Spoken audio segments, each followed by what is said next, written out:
Hello प्यारे students, my name is Saifal Misba. Welcome to my अर्थ study channel. बच्चों, आज के इस वीडियो में आपका चैप्टर नंबर 15 पढ़ने वाले हैं, जिसका नाम है 2 गज ज़मीन। और इसके राइटर पता है कौन है? जल्दी से मुझे कमेंट करके बताएं। लास्ट में मैं आप लोगों को वैसे बताऊंगी। तो चले, बहुत ही इंटरेस्टिंग स्टोरी है, आपको इससे बहुत कुछ सीखने को मिलेगा। 2 गज ज़मीन। बहुत दिन हुए रूस के एक गांव में एक किसान रहता था। रूस यानी रशिया, एक कंट्री है रशिया। इसका नाम था निचोम। निचोम को इस बात का गम खाया जाता था कि वो एक बड़ी ज़मीन का मालिक नहीं है। ये कौन था निचोम? एक किसान था, लेकिन इसके पास ज़्यादा ज़मीन नहीं थी और ये चाहता था कि इसके पास बहुत ज़्यादा ज़मीन हो। वो चाहता था कि इसके पास इतनी ज़मीन हो कि कोई किसान इसकी बराबरी ही ना कर सके। इसी गांव में एक बूढ़ी औरत रहती थी जो काफ़ी ज़मीन की मालिक थी। उसने अपनी ज़मीन बेचने का इरादा किया। गांव के बहुत से लोगों ने अपनी अपनी हैसियत के मुताबिक ज़मीन के छोटे बड़े टुकड़े खरीद लिए। निचोम भी ज़मीन खरीदना चाहता था, मगर उसके पास रकम कम थी। आखिर ज़मीन के मालिका इस पर राज़ी हो गई कि बकाया रकम वो साल भर बाद अदा करे। इस तरह निचोम ने भी थोड़ी सी ज़मीन खरीद ली। अब इसके पास पहले से ज़्यादा ज़मीन थी, मगर इसके दिल को इत्मीनान ना था। इसका जी चाहता था कि वो एक बड़ा ज़मींदार बने। एक दिन निचोम अपने सहन में बैठा था कि एक मुसाफिर इधर से गुज़रा। निचोम ने उसे आवाज़ दी और पूछा कि आप कहाँ से आ रहे हैं? मुसाफिर ने बताया कि मैं वालगांधी के इस पार एक ज़मीन देखकर आ रहा हूँ। वहाँ एक नई बस्ती बसाई जा रही है और लोगों को मुफ्त ज़मीन दी जा रही है। इसके अलावा कोई चाहे तो ज़्यादा ज़मीन ख़रीद भी सकता है।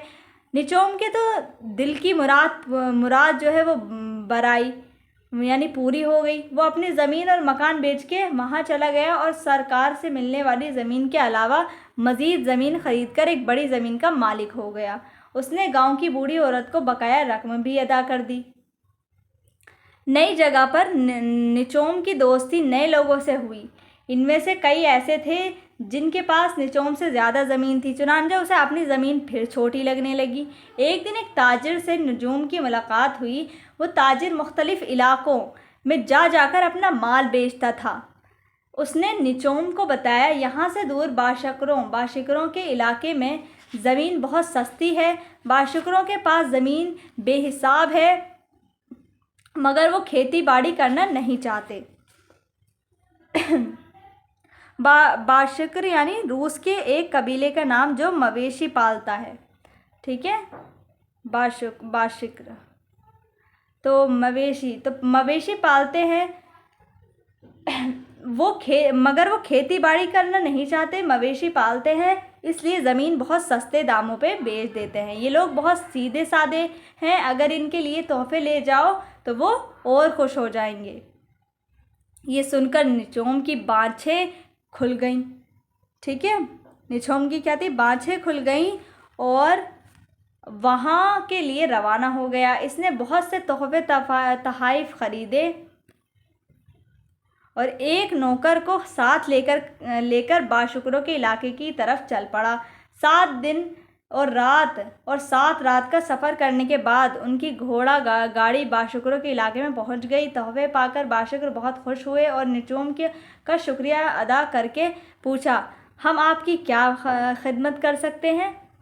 मैं आपकी कुछ ज़मीन ख़रीदना चाहता हूँ, निचोम ने कहा। हमारे पास बहुत ज़मीन है, आप जितनी और जिधर की ज़मीन चाहे पसंद कर लें। एक लंबे कद का नौजवान जो खाल की टोपी पहने हुए था बोला। ये बाशिकरों का सरदार था। तो ये जो लाइन थी किसने बोली? बाशिकरों के सरदार ने बोली थी। अब बाशिकरों के सरदार ने ज़मीन की कीमत, अब निचोम ने पूछा कि सवाल किया कि ज़मीन की कीमत क्या है? 1 दिन के 1000 रूबल, सरदार ने जवाब दिया। मैं समझा नहीं, निचोम ने कहा। मतलब ये कि एक दिन जितनी ज़मीन के अतराफ़ आप चक्कर लगा लेंगे वो 1000 रूबल में आपकी हो जाएगी, सरदार ने जवाब दिया। अतराफ़ कितनी भी दूर, जितनी दूर तक वो जाएगा और फिर वापस आएगा, वो उतनी ज़मीन उसकी हो जाएगी। एक दिन में तो आदमी बहुत बड़ी ज़मीन के गिर्द चक्कर लगा सकता है? निचोम ने खुश होकर कहा। सरदार ने जवाब दिया, जी हाँ, मगर शर्त यह है कि जिस जगह से आप सूरज निकलते ही चलना शुरू कर देंगे उसी जगह सूरज डूबने से पहले आपको पहुंचना होगा। अगर आप पहुंच गए तो जितना बड़ा चक्कर आप लगा लेंगे इसके अंदर की सारी ज़मीन आपकी होगी, और ना पहुंच पाए तो ना ही ज़मीन मिलेगी और ना ही आपकी एक रकम वापस होगी। निचोम ने पहले ही से तय कर लिया था कि मशरिक़ से उभरते हुए सूरज की तरफ चलना शुरू कर देगा। दोपहर से पहले बाएं को घूम जाएगा और चक्कर लगाता हुआ शाम से पहले लौटकर टीले पर पहुंच जाएगा। तो ये उसने सोचा। भला निचोम को इसके में क्या एतराज़ हो सकता था? इसने फ़ौरन ये शर्त मान ली। रात ज़्यादा हो चुकी थी। निचोम सोने के लिए चला गया। सूरज की पहली किरण के साथ इसको अपना सफ़र शुरू करना था। इसने जल्दी से मुलाजिम यानी नौकर को जगाया, तेज़ी से तैयार हुआ और फ़ौरन सरदार की झोपड़ी में पहुंच गया। सब बाशुक्र वहाँ पहले ही पहुंच चुके थे। नाश्ता करके सूरज निकलने से पहले ही टीले पर जमा हो गए।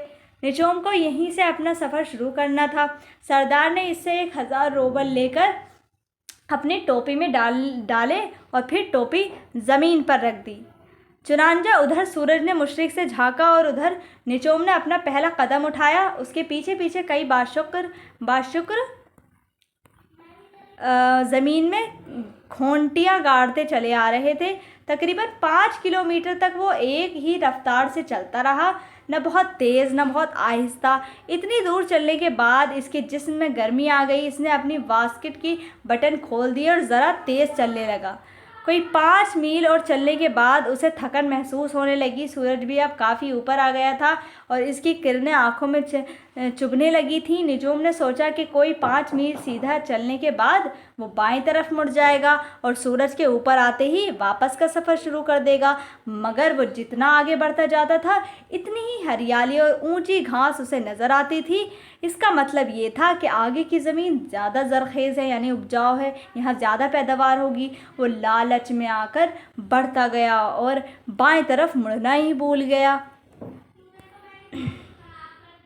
निचोम जितना आगे बढ़ता जाता था इतनी ही अच्छी ज़मीन उसके पैरों तले आती जाती थी और ज़्यादा से ज़्यादा ज़मीन हासिल करने की इसकी हवस बढ़ती जाती थी। चुनांचे वो अपनी रफ्तार और भी बढ़ा देता था। अचानक इसकी नज़र अपने साए पर पड़ी जो इसके साथ साथ दौड़ रहा था। इसका मतलब ये था कि सूरज मगरिब की तरफ ढल चुका था, लेकिन वो वापस मुड़ने की बजाय बाएं तरफ बढ़ता चला जा रहा था। वो सोचने लगा कि अब टीले की तरफ मुड़ना चाहिए, मगर ज़मीन के लालच ने उसे मुड़ने ना दिया और वो आगे बढ़ता ही गया। यानी और ज़्यादा मिल जाए मुझे ज़मीन, और ज़्यादा और ज़्यादा और ज़्यादा, मैं जितना चलूँगा बस चलता जाऊँ, बहुत उतनी ही ज़्यादा मुझे ज़मीन भी मिल जाएगी। इस लालच में वो भाई बढ़ता ही गया और वो वापस लौट ही नहीं पा रहा था। सूरज डूबने में अब ज़्यादा देर ना थी, मगर अब तक उसे टीला दिखाई नहीं दे रहा था। उसकी सांस लोहार की धोंकनी की तरह चल रही थी। हलक में प्यास से कांटे पड़ गए थे, थकन से दम निकल रहा था, मगर वो दौड़ता गया। डूबते सूरज की किरणें इसकी आंखों में चुभने लगी और सामने का मंजर धुंधला सा हो गया। अब उसे टीला नजर आने लगा था। सूरज टीले के पीछे चला गया था, इसलिए वो टीले पर खड़े हुए लोगों के धुंधले साए देख सकता था। वो लोग हाथ हिला हिलाकर उसे बुला रहे थे, लेकिन उनकी आवाज़ें उसके कानों में नहीं पहुंच रही थी, क्योंकि अभी काफ़ी फासला बाकी था।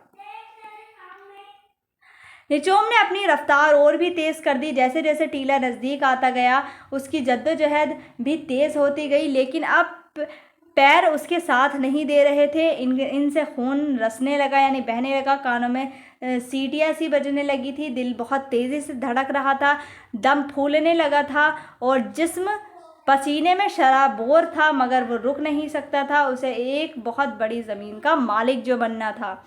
किसी न किसी तरह वो टीले के करीब पहुंच गया। लोग उसकी हिम्मत बढ़ा रहे थे और तेज़ उसकी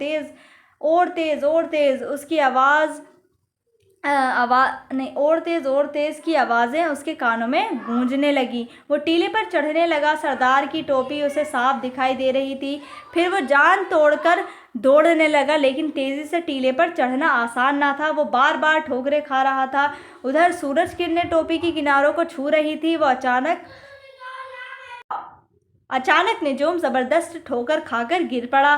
गिरते गिरते भी अपना हाथ टोपी की तरफ बढ़ाया, मगर वो इसकी उंगलियों से अब भी कुछ दूर ही थी। सूरज डूबने के साथ साथ निजोम की ज़िंदगी का आफताब भी हमेशा के लिए गुरूब हो गया। इसके दिल की हरकत बंद हो चुकी थी। सरदार की टोपी और निजोम के बीच 2 गज का फासला बाकी रह गया था। इसी जगह पर कब्र खोदकर निजोम को दफना दिया गया। हर इंसान की तरह निजोम के हिस्से में भी 2 गज ज़मीन ही आई। अब बच्चों, ये जो आपकी स्टोरी है वो लिखने वाले कौन है? Tolstoy, Leo Tolstoy. ठीक है, आप इनको याद रखें। मैं लिखती हूँ, लियो टॉल्स्टॉय ने ये स्टोरी लिखी है। वो नॉवेल निगार है, नॉवेल लिखते हैं लियो टॉल्स्टॉय। और ये कहानी, इस कहानी में बच्चों निजोम नाम के एक किरदार के ज़रिए ये बताने की कोशिश की है कि इंसान हर होश हवस में फंसकर, हवस हो मतलब ज़्यादा से ज़्यादा लेने के चक्कर में क्या होता है, और हवस से भर जाता है जब इंसान, तो फिर क्या होता है, हवस में फंसकर किस तरह अपना नुकसान कर बैठता है। वो अपना नुकसान कर बैठता है हवस में। इंसान की ज़रूरियात तो बहुत कम होती हैं, वो बहुत थोड़ी सी ज़रूरत में भी खुश रह सकता है बच्चों, लेकिन इसकी हवस लामहदूद है, यानी हवस तो कभी ख़त्म होने वाली ही नहीं है। ये एक निहायत दिलचस्प, सादा और ख़ूबसूरत अंदाज में लिखी गई कहानी है बच्चों। इसे पढ़कर इंसान सोचने पर मजबूर हो जाता है और इस नतीजे तक पहुंचता है कि हर इंसान की ज़िंदगी का अंजाम एक सा ही होता है। सबके हिस्से में आखिरकार 2 गज ज़मीन ही आती है। इसलिए लालच में अपनी ज़िंदगी को ख़राब करना दानिशमंदी नहीं है, यानी अक्लमंदी का काम नहीं है बच्चों। हवस कभी नहीं करनी चाहिए इंसान को बच्चों, बिल्कुल कभी नहीं करनी चाहिए हवस। ठीक है, आप लोग इस बात को बिल्कुल ध्यान रखें। तो बच्चों, ये थी आपकी स्टोरी। तो चलिए मिलते हैं नेक्स्ट वीडियो में सवाल जवाब के साथ। तो तब तक के लिए बाय एंड टेक केयर।